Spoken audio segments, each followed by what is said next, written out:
Some of the most interesting and innovative interventions have been, for example, the female secondary stipend program in Bangladesh, where girls and their families were given stipends, conditional on the girl attending school, conditional on the girl having a particular percentage in her examinations, and conditional on the girl not marrying till she completed grade 10. And that led to this huge increase in enrollment in Bangladesh. So that was one of the most innovative things that was done. In India, the government has really put in a lot of emphasis on various interventions to improve the teachers' performance and teachers' quality, including teacher training, making sure that the teacher hiring practices are appropriate so that the best teachers come into the system, and that is going to lead to an improvement in the quality of education. In Nepal, what has been very innovative in a time of extreme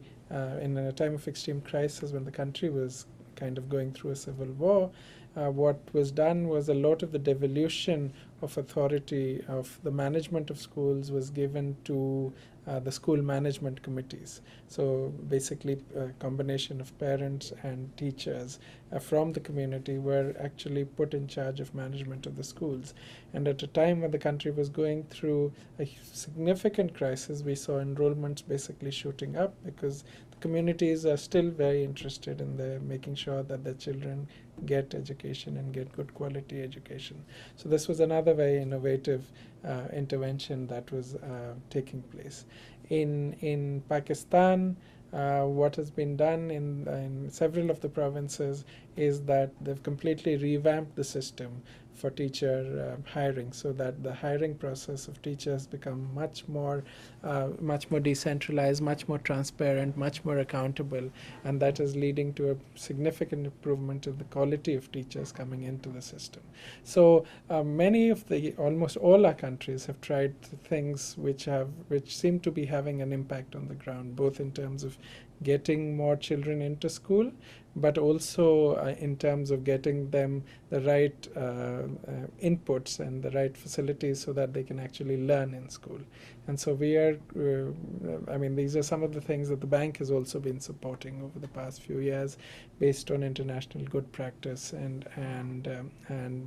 so we do see them having an impact on the ground. They're actually increasingly developing standardized tests in the various countries as part of these impact evaluations that we are doing, which actually measure learning levels at baseline. And I wouldn't say these are necessarily internationally comparable tests, but they have elements of tests which are done internationally around the globe. So what we're doing with them is sort of measuring the learning levels of students at time X, and then a couple of years later, based on again measuring the learning levels, which will give us some idea of the impact that these interventions are having, that the governments are putting in place to improve the quality of learning. So through these impact evaluations, through much more rigorous measurement and learning on the learning levels of children, we are hopeful that whatever comes out of these is feeding back into the design and improvement in design of the program, feeding back into the policy dialogue in the countries, and will then lead to better both measurement of the programs and their impacts, but also more importantly, improved programs in the medium to long term. So there's a significant amount of effort that is going into this, and the countries are also setting up, in many cases, their own national assessment systems, and with a view to basically have a very high standard and high quality assessment system in place to measure the quality of learning